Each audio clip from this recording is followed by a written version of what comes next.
Great. Well, we're taping this because there's a number of pastors who wanted to be here, but for one reason or another couldn't be here. So if you're watching this online, we've gone around just introduced ourselves a little bit. Explaining the genesis behind this meeting, we had heard from a number of pastors in the area, folks in the area, who were saying just how hard it is to do continuing education as pastors. It's a long way to Toronto. It's a longer way to Cambridge. And so that kind of got us thinking. And then as well, we had a number of young folks in our own congregation who were at some stage in developing or pursuing a master's degree. So we've reached out to a couple different seminaries and kind of landed in a really neat partnership with Heritage. So what this Barnabas College and Fellowship thing that we've invented is basically it has two aspects to it.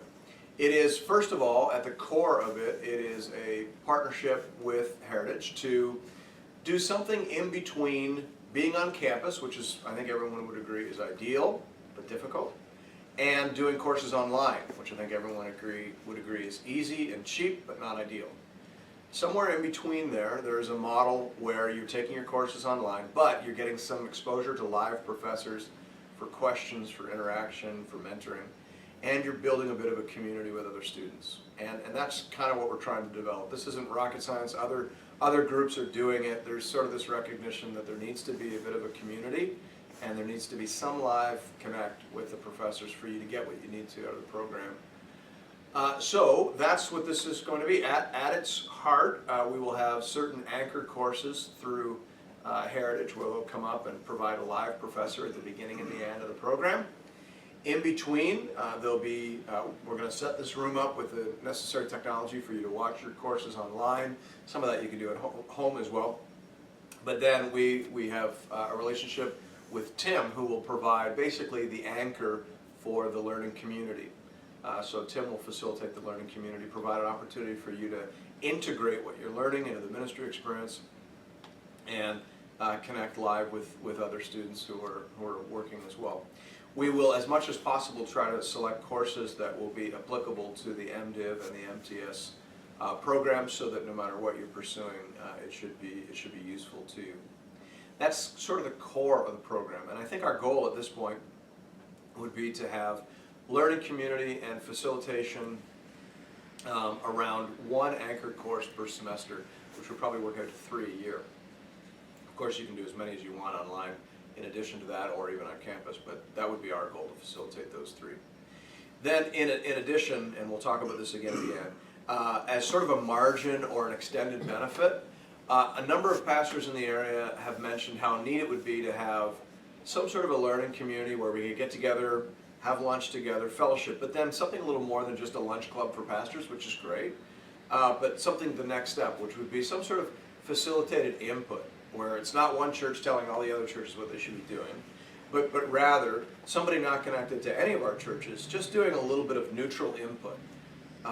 Not getting into necessarily topics that we would all disagree on, so we're not going to have 3 weeks on why infant baptism is superior or inferior to adult baptism, or why tongues should be featured prominently or not in a worship service. We'll try to avoid that kind of stuff, but stuff that is interesting that would be helpful to anyone who's either an elder or a pastor or a student preparing for either of those roles.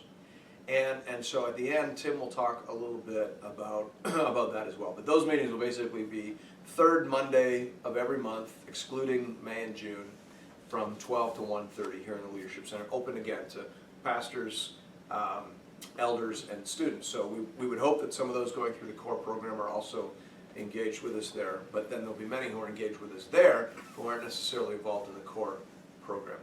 So at this point, I'm going to turn it over to Brother Keith, and he'll tell us a little bit about how these anchor courses will work.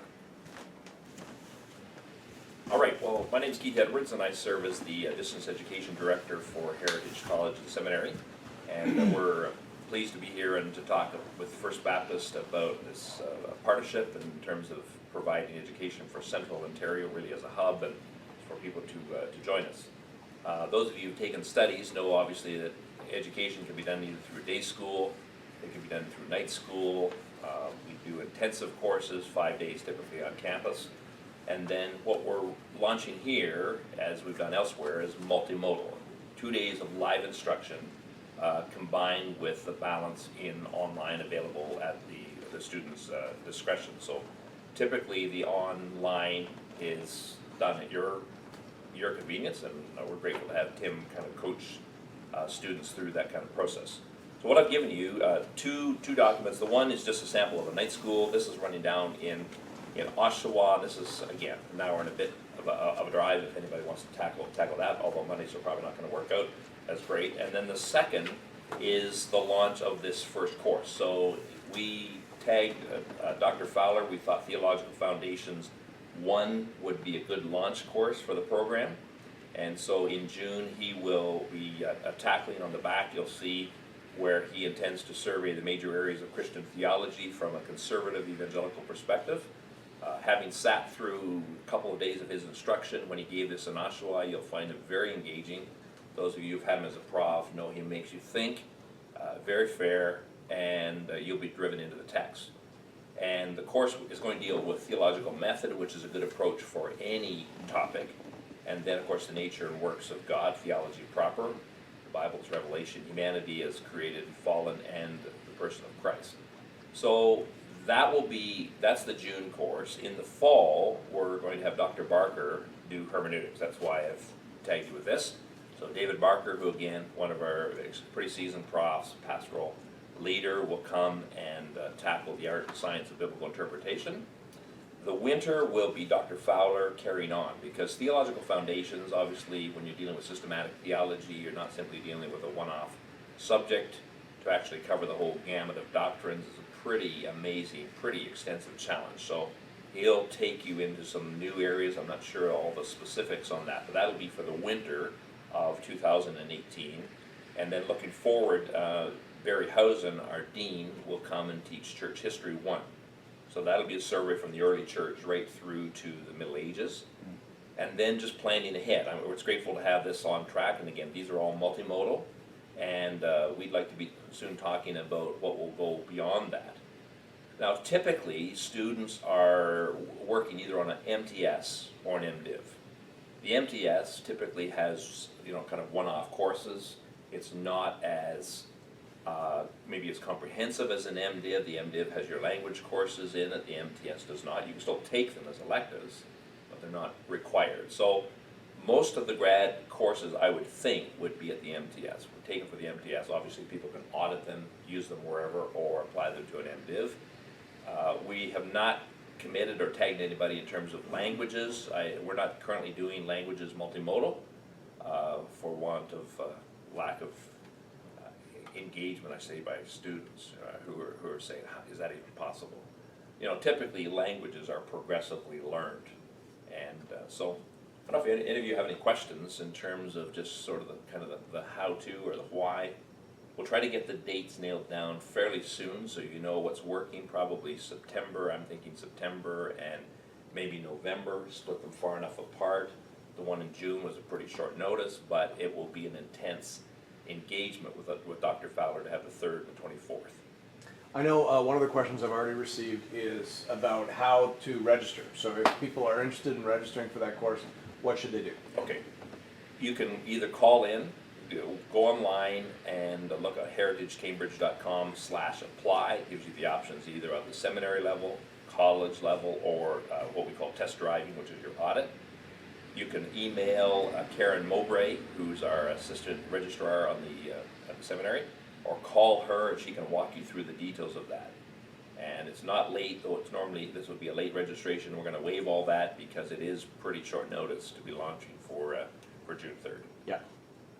All right, and so they can register for the courses here through right. And the credit courses, you need to complete a full application just so we see that you're a bona fide student. You can obviously come in as a mature student. Mm-hmm. You can have an earned undergraduate degree. There's flexibility in that. The audit students, that's more a simple database information collection. Right? You don't have to prove that you're anybody or you know anything. But seriously, the grad levels, we want at least some documentation, and their references, pastoral reference, those kinds of things, so that you're a bona fide student and you begin the process whatever length of time. It could take several years before it's completed. Yeah. But MTS is right, basically a 60-hour, normally a 2-year full-time program. 30 courses, I think, in that neighborhood. So, Okay, good. or 20, no, actually 20. 30 is on the MDiv, so. Anything further? Yes. Yeah, so we have some undergraduate students who would be interested, and my question is, can they take these master's level courses and apply them into their undergraduate degree? There will be, yes, sir. They can, a separate syllabus will be constructed for the undergrad, obviously, with shorter assignments. Obviously, they sit through the same course material in terms of instruction, but it is at a significantly lower level. And in terms of, I had heard, how do I word this? I heard that if you want to graduate with the master's diploma, you need to take a certain number of your courses at Heritage. And my question would be, does this count as an online course, or does this count as technically a course that we're taking? And that's the MDiv you're talking about? That's right, for an MDiv. For an MDiv, yeah. Are you familiar with There's that? a formula. We're in process, because we're an ATS candidate school, we have greater freedom until the laws, the Medes and Persians get settled in, right? We have to comply. So we're taking advantage of the freedom we enjoy. But seriously, there is a percentage. Right now it's been 49% can be taken off-site and 51% on campus. ATS is coming to the reality that streaming courses is the new reality. That not everybody's going to be relocating to a campus to take their studies. So we are hoping, our first commitment is to actually provide an entire MTS online. That's where we're headed. We're scoping out the specs on that, technically, practically, what does that look like, the kind of engagement, the kind of mentoring that would be involved. So that's not multimodal, but that would be live streaming from Cambridge. Right, okay. Hopefully this fall, at the latest, winter 2018. Okay. And I've been, as the director of distance ed, I'm reluctant to just push online streaming. I just think something happens in the dynamic of a live classroom with an instructor that will never happen, certainly with an individual sitting with a cat on their shoulder or whatever, studying courses. It's not a bad thing, it gives you flexibility, but something is missed in terms of the live interaction and then the component that Tim obviously brings, where you're actually being tracked and held accountable to apply it and integrate it into the context of ministry. Any other questions? Oh, sorry, related to registration or what Heritage is offering, things that, because then we'll turn the camera back this way. Keith, a question for you. So we've got 2 dates in June for this first course. Correct. So is it understood then that the student would do the middle 4 courses online weekly? That's the part we're going to talk about with Tim, but yeah. Because it will be available. Dr. Fowler's preparing those in the next 2 weeks. Those will be available through My Heritage. Once you register, once you've completed the registration process, you gain access to that. So they don't have to be watched sequentially? There's not a necessary order to those? I would anticipate that. Dr. Fowler will do the initial instruction on that day. I mean, you can jump ahead and you're partway down the course. You're a third of the way down the course if you start watching ahead before you get his first day of live instruction. But that's at your call. What we're talking about is coming up. So typically in a course of so this is a 3-hour credit that you're working with, and so typically there's a neighborhood of 30 hours of instruction combined with that, and that's not counting your assignment work. That's 30 hours of actual lectures. And how many of the hours would be covered on the Saturday? I think he's hoping to do 8 to 9. 8 to 9 out of the 30. Oh yes, sir. Oh, meaning It'd be a full on day from each side. 8:30 on each Saturday, so Yeah. 8 hours. So from 8:30 So through 16. to the 16, half 16, the course. so half the course is just... Yes, sir. Half the course live instruction, half the Okay. course through streaming. Gotcha, Or recorded, actually pre-recorded. gotcha. All right, any other questions of Keith before we flip it around? What's the cost for taking it for credit and for auditing? Great. Okay, it's $80 currently. It's $80 per hour for audit. So it's a 3-hour course, $240. Tuition at either the college or seminary level, I believe, is $960. Now, do you want to say a word about if the church Yes, becomes a partner church? if your church, and we, I've got the infomercial running. Yeah. Partner churches are churches that are really share our vision of theological education. They are willing to have us at least come and be a presence. There's not a minimum financial commitment, but there's an engagement to say we're on the same page. We want to support you in this, and partner churches who commit to that and sign on through that process, that you would receive a 25% discount on the tuition at the credit level, not at the audit, but at the credit level, you receive 25% off the 960. So that would be for pastors and members of those churches? Pastors, staff, interns, anyone who the church designates in such a role. Yes, sir.